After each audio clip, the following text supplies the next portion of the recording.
sifat aku sifat Allah, namaku nama Allah, fiilku fiil Allah, zatku. Waduh, saya ketemu 2 orang ngomong begitu waktu saya masih umur 13 tahun. Saya langsung bilang, Om, tolong jangan zikir begitu, nanti kamu mati dibenturin oleh malaikat maut. Dia bilang, ini kajian tertinggi, ente masih mau kencur. Tapi saya umur 13 sudah suluk 40 hari belajar 2 thariqah, Naqsyabandiyah dan Samaniyah Al-Qadiriyah. Dia remehkan saya. Betul, waktu saya mulai beranjak remaja, dia mati di dalam WC, kepalanya tersungkur di dalam WC. Bener, bukan karena saya ngomong, tapi itu kabar yang disampaikan kepada kita. Orang yang coba-coba bawa nama zat Allah, kemudian dikatakan itu zatnya dia, Allah marah. Kepalanya diambil malaikat mau dibenturin, Pak, tersungkur di tempat paling hina, paling kotor. Itu satu. Dia jago debus, jago debus, matinya di WC. Gimana tuh? Masih jago debus gak tuh? Jago embus itu ya. Yang kedua sama, itu terapis saya waktu saya mahasiswa. Nyimpen ilmu macan.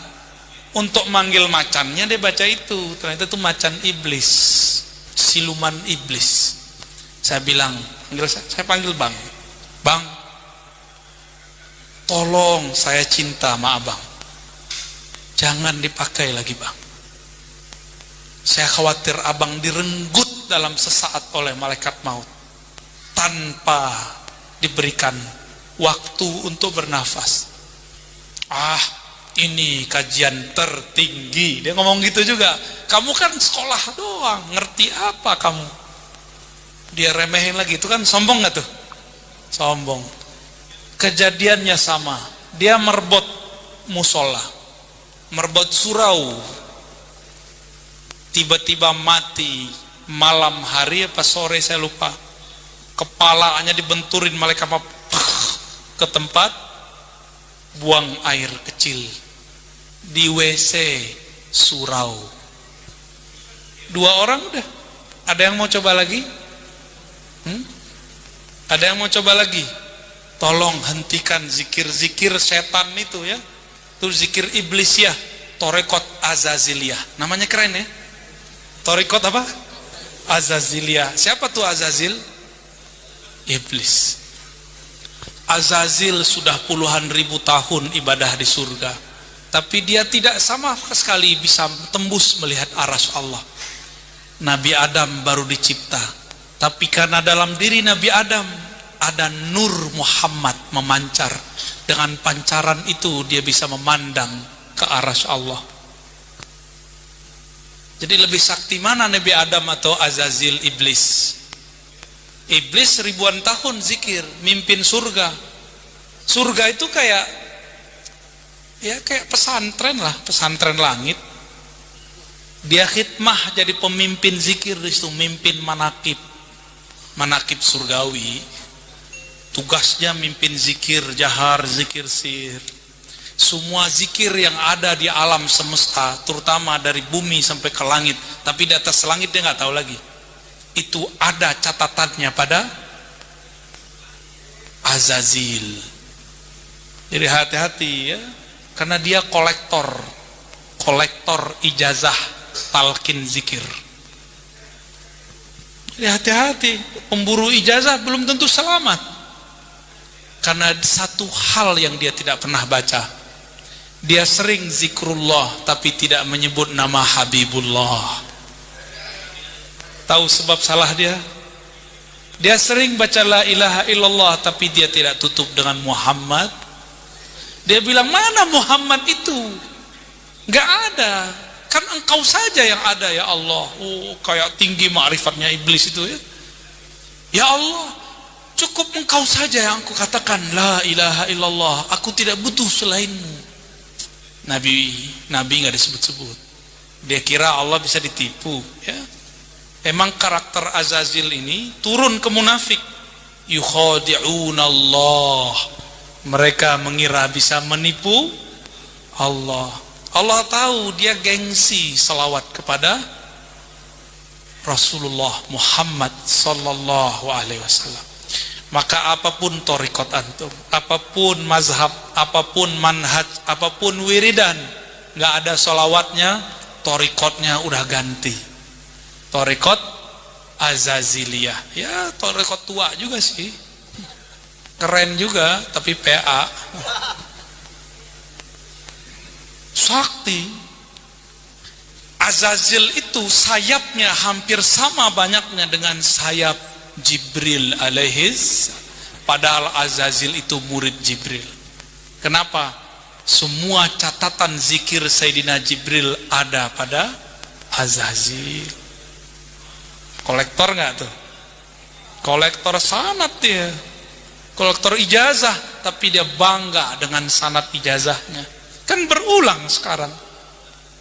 Ini nggak ngelarang antum koleksi sanad ya, kumpulkan sanad sebanyak-banyaknya, tapi jangan pernah sombong. Orang ciri-ciri yang benar bersanad, dia tambah tawadu karena tambah merasa tidak berilmu. Azazil tidak bisa memandang nurmu, Nabi Adam memandang isim Muhammad.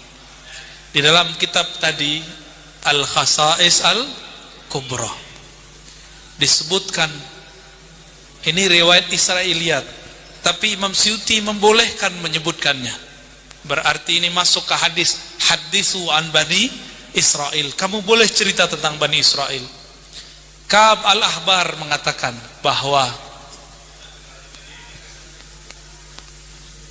tatkala Allah menciptakan Nabi Adam, Allah memberikan kepada Nabi Adam 124.000 tongkat.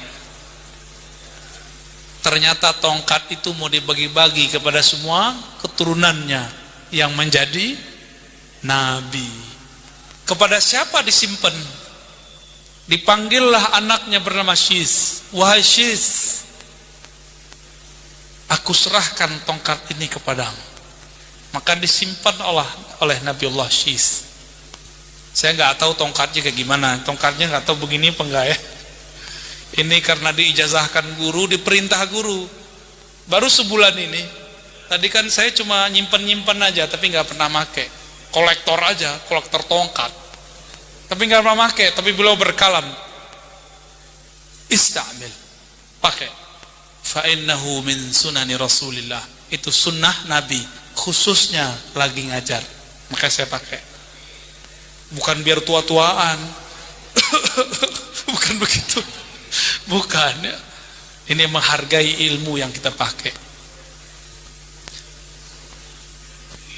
Allah ciptakan makhluk, lalu Allah hembuskan ruh. Pada makhluk itu Allah pantulkan 3 cahaya. Catat, cahaya sifatullah. Makhluk artinya apa? Ciptaan. Awalnya tiada menjadi ada. Minal adam ilal wujud. Jadi al-khalq artinya ibrazu syai' minal adami ilal wujud. Mengeluarkan sesuatu dari ketiadaannya menjadi ada. Disebut dengan khalq, penciptaan.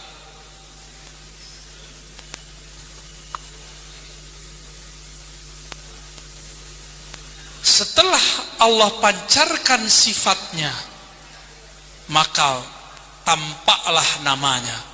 Sifat rahmah, memancarkan beberapa nama, Rahman, Rahim. Benar?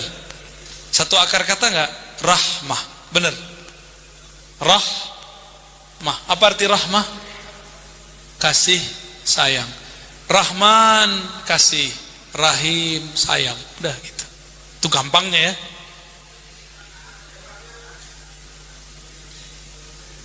Berarti rahmah sifat, Rahman nama. Bisa bedain? Sabar dengan penyabar beda nggak? sayang dan yang punya kasih sayang itu beda. Sayang itu sifatnya, Rahman itu namanya. Berarti udah dua. Nur asma'ullah, nama-nama.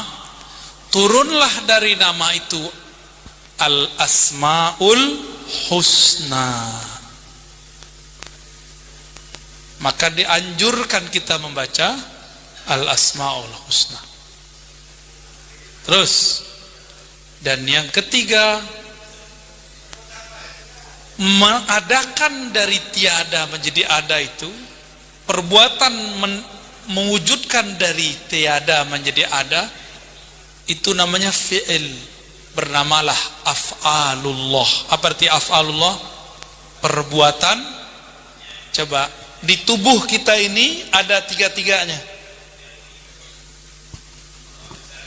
Akang jantungnya yang gerakin akang apa siapa? Beneran? Yakin? Bisa gerakin sendiri nggak?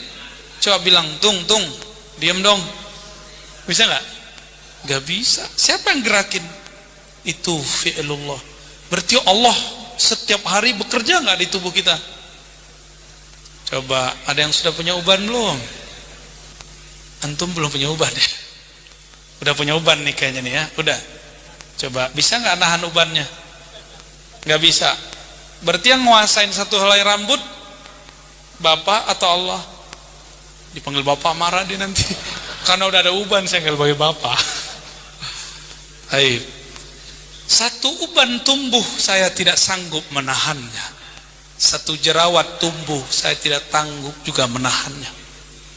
Ya. Dulu kami ziarah ke Tuan Guru Zuki di Kedah. Ternyata murid Abah Anom.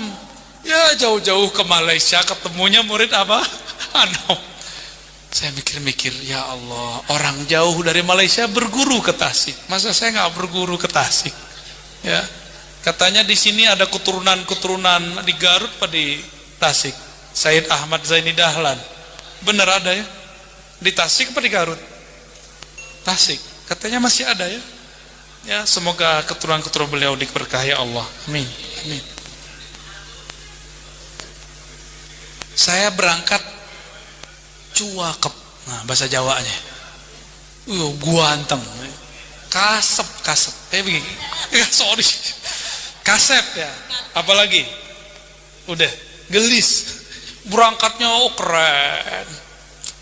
Pulang-pulang Allah kasih pelajaran. Karena berangkat merasa keren, pulang-pulang kere. Dikasih sama Allah ini. Jadi ini ingin mengingatkan saya kepada Tuan Guru Zuki. Ini bekas dari saya kena cacar. Kena cacarnya di Malaysia. Orang berlibur, kita masuk ke Thailand, saya kepanasan, kedinginan. Orang asik-asikan ketawa-ketawa, saya menangis dalam batin ya. Alhamdulillah dikasih cash langsung. Berangkat merasa keren, pulangnya N-nya hilang. Kere. Alhamdulillah. Nggak ada yang nggak ini. Maka saya ngelihat ini tuh saya bersyukur. Tapi saya bersyukur lagi kalau dia hilang ya. Tapi nggak apa-apa ya. Kita nggak sanggup menahan bahkan yang ada di dalam tubuh ini. Nggak sanggup. Sekarang saya masih merasa saya ngangkat tangan. Coba angkat tangannya bisa nggak? Kalau nggak namanya stroke. Coba angkat tangannya bisa. Tuh, itu yang angkat siapa? Serius? Antum yang angkat kok Allah yang angkat? Ada jawabnya. Wa ma tasyauna illa ay yasha Allah. Tidaklah kamu mengangkat berkehendak kecuali Allah lah yang berkehendak. Wa ma ramaita iz, tidaklah kamu yang melempar panahmu kecuali Allah lah yang melempar. Nama, sifat dan afal itu semua adalah inti-inti dari Nur Muhammad. Jadi Nur Muhammad itu nama Allah. Nur Muhammad itu sifat Allah. Maka kalau sudah diajar zikir oleh guru, zikirnya masuk ke dalam kolbu, berarti nur Muhammad sudah masuk ke dalam kolbu. Itu. Cuma hati-hati, harus ditutup pakai solawat, karena iblis Azazil dulu banyak zikir tidak Iblis itu zikirnya banyak, sakti, tapi dia nggak tembus ke aras, berarti tidak kasyaf. Tahu kasyaf? Tidak Allah singkapkan, hijab tidak Allah buka. Nabi Adam hanya diajarkan asma, wa 'allama Adam al-asma'a kullaha. Nabi Adam diajarkan nama-nama. Kalau ada, kita buka handphone, yang diminta nama bukan? Kalau kita mau download sesuatu, ada namanya kan? Nama email. Itu semua pelajaran. Kalau mau download ilmu dari Allah, harus punya nama. Ya, bukan cuma nama fisik. Ketika Allah Subhanahu wa taala mengatakan, aku ingin dikenal, aku ciptakan makhluk, lalu hembusanku. Ciptaannya ini bernama alam, hembusannya ini bernama Ahmad. Paham? Ahmad ini dipandang oleh Allah Subhanahu wa taala. Maka Ahmad ini berkeringat. Memancarlah di situ nur. Disebut nur Muhammad. Itu biar gampang ngapalinnya, dibuat cerita begitu. Jadi Ahmad memancarkan nur. Nur yang mengitari Ahmad itulah namanya Muhammad. Itulah yang dimaksud oleh baginda Nabi, kuntu nabiyan, aku dulu sudah pernah diangkat jadi nabi dan selama-lamanya nabi. Itu dia Ahmad. Maka pengangkatan Ahmad itu adalah Allah menghembuskan. Begitu. Allah hembuskan, itulah pengangkatannya. Dan itulah yang disebut solawatnya Allah. Jadi innallaha wa malaikatahu yusholluna 'alan nabi. Sesungguhnya Allah berselawat kepada an-nabi, bukan ar-rasul. Salawat Allah kepada an-nabi adalah hembusannya Ahmad. Apa arti Ahmad? Coba ditasrif. Hamida Yahmadu. Coba pakai ana. Apa arti Ahmadu? Aku memuji. Ya. Satu. Sekarang Ahmad dalam pemaknaan tafdil. Ini jangan pakai bab yang ono dulu ya, yang pakai Sayyidina. Ini kita lagi bab bahas nur. Jadi kita kurangi dulu istilah-istilah yang menghabiskan kosakata. Ahmad isim tafdil. Apa arti isim tafdil? Afdal, af'al. Ahmad, apa artinya? Yang terpuji. Tapi saya mengartikannya kepada yang pertama, Ahmad, aku memuji diriku yang terpuji. Itulah kata Allah, itulah namanya Ahmad. Jadi ketika Allah menghembuskan, apa isi hembusannya? Aku memuji diriku yang terpuji. Kira-kira begitu ya. Siapakah diriku yang terpuji? Dizahirkan oleh Allah, namanya Muhammad. Paham? Jadi nama Muhammad itu enggak asal-asal buat. Oleh karena itu ketika Sayyidatuna Aminah, beliau hamil, didatangi oleh Jibril alaihissalam. Apa kata Jibril?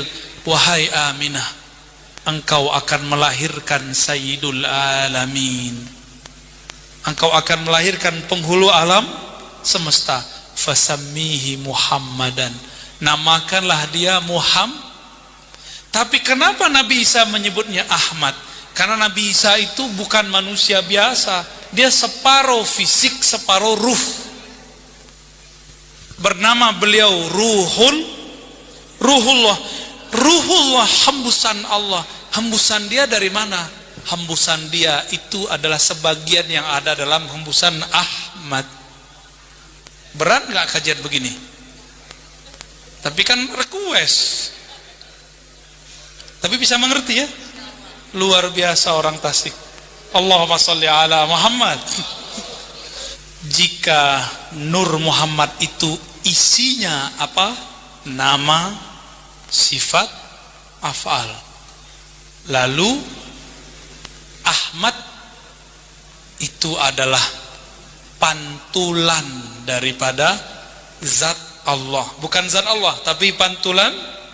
Dalam bahasa Arabnya tajalli. Saya terjemahkan dengan pantulan. Jika ingin mengenal Allah, inilah 4 caranya. Ini 4 pintunya. Ada yang mengenal Allah lewat af'alnya, perbuatan, zikirnya la ilaha illallah. Ada yang kenal Allah lewat namanya, belajar al-asmaul. Ada yang kenal Allah lewat sifatnya, belajar sifat 20. Itulah makomnya Imam Abul Hasan Al-Asy'ari. Jadi beliau ini makomnya fana pada sifat Allah. Kira-kira gurunya siapa? Ternyata gurunya Imam Asy'ari, imam kita yang mengajarkan sifat 20, adalah Imam Sayyidut Taifah Al-Junaid Al-Baghdadi. Wajar ya? Wajar. Maka tolong para kiai, para ajengan, para ustadz, para santri, hidupkan kembali kajian Al-Asma'ul Husna dan sifat 2. Jangan sayapnya kurang. Jadi satu sayapnya sifat 20, sayap keduanya Al-Asma'ul. Pakai kitab Imam Abu Hamid Al-Ghazali, judulnya Al-Maqsad Al-Asna fi syarhil asma'il husna. Tuh. Tapi kalau mau kenal Allah, pintunya cuma 1. Harus kenal ruhnya kita. Karena ruh kita adalah percikan dari ruh Nabi Muhammad sallallahu alaihi wasallam. Maka Nabi Muhammad bernama Abu Ruh, bapaknya ruh. Jadi ini kalau kita salawat rindu. Kita katakan Allahumma salli ala Sayyidina Muhammad. Ya Allah, sampaikan salam rindu kami kepada Nabi Muhammad. Salam kolbu kami kepada Nabi Muhammad. Salam jasad kami kepada Nabi Muhammad. Salam ruh kami kepada ruh Nabi. Ternyata di kitab Dalail yang sering dipakai oleh ulama-ulama aswaja, termasuk di Tasik ini, ada kitab namanya Dalail Khairat. Tadi dikarang oleh Imam Al-Jazuli. Ada salawat begitu enggak? Allahumma salli ala jasadi Muhammadin fil ajsad wa salli ala ruhi Muhammadin fil arwah wa salli ala qabri Muhammadin fil qubur. Benar, ada. Kalau salah tolong dibenerin ya. Pada ngerti ya? Ijazahnya diambil dari kiai. Cuma kalau dari kiai mungkin berat, puasa dulu 7 hari. Kita beruntung ketemu dulu ulama-ulama yang dari sono, ijazahnya tanpa puasa. Cuma kalau nggak pakai puasa, nggak istiqomah. Yang dapatnya pakai puasa, biasanya sampai sekarang nggak ditinggal. Benar nggak? Ya. Tapi bagian terakhir yang mau saya sampaikan. Kajian Nur Muhammad bukanlah kajian bid'ah. Karena Nur Muhammad adalah ungkapan yang dimunculkan oleh ibunda Nabi Muhammad sallallahu alaihi wasallam, dan Nabi sendiri yang mengabarkan. Apa kata Nabi? Ini hadis. Ibundaku Aminah berkata, wahai Ananda Muhammad, ketika aku melahirkanmu, ra'aitu nura, aku melihat cahaya menyebar meliputi alam semesta. Karena Sayyidah Aminah ingin menyebutkan dua kekuasaan yang ada saat itu, yang dia sebut hanyalah Persia dan Rum. Itu semuanya sampai. Berarti inilah dalil kajian Nur Muhammad. Itu dalil paling sahih. Adapun dalil yang lain, ada yang dhaif, ada yang palsu. Ini mohon maaf para kiai, saya sampaikan kebenaran. Hadis laulaka ya Muhammad ma khalaqtul aflaq, hadisnya palsu. Jangan pakai lagi. Itu dipakai menjelaskan hadis barusan. Katakan ini sebagai ungkapan dari para ulama, ya, supaya kita nggak dituduh mulu. Kok para sufi aswaja suka hadis palsu? Mau kita kerjasama? Kalau enggak, saya capek-capek nih nyampein hadis, nanti kita bilang, siapa bilang aswaja suka hadis palsu? Ternyata para ajengan masih pakai hadis palsu. Mau ya diperbaiki? Itu tadi hadis ada di riwayat Imam Ahmad, hadis Imam Darimi, hadisnya sahih. Imam Darimi teman Bukhari, Imam Ahmad guru Bukhari. Beliau mengatakan, ra'aitu nura, aku melihat cahaya lahir dari diriku.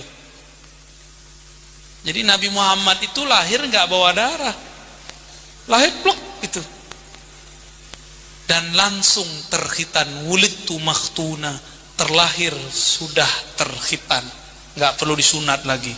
Ada yang lahir sudah dikhitan di sini, ya, Mehmet namanya, bukan Muhammad ya. Kalau Nabi Muhammad baru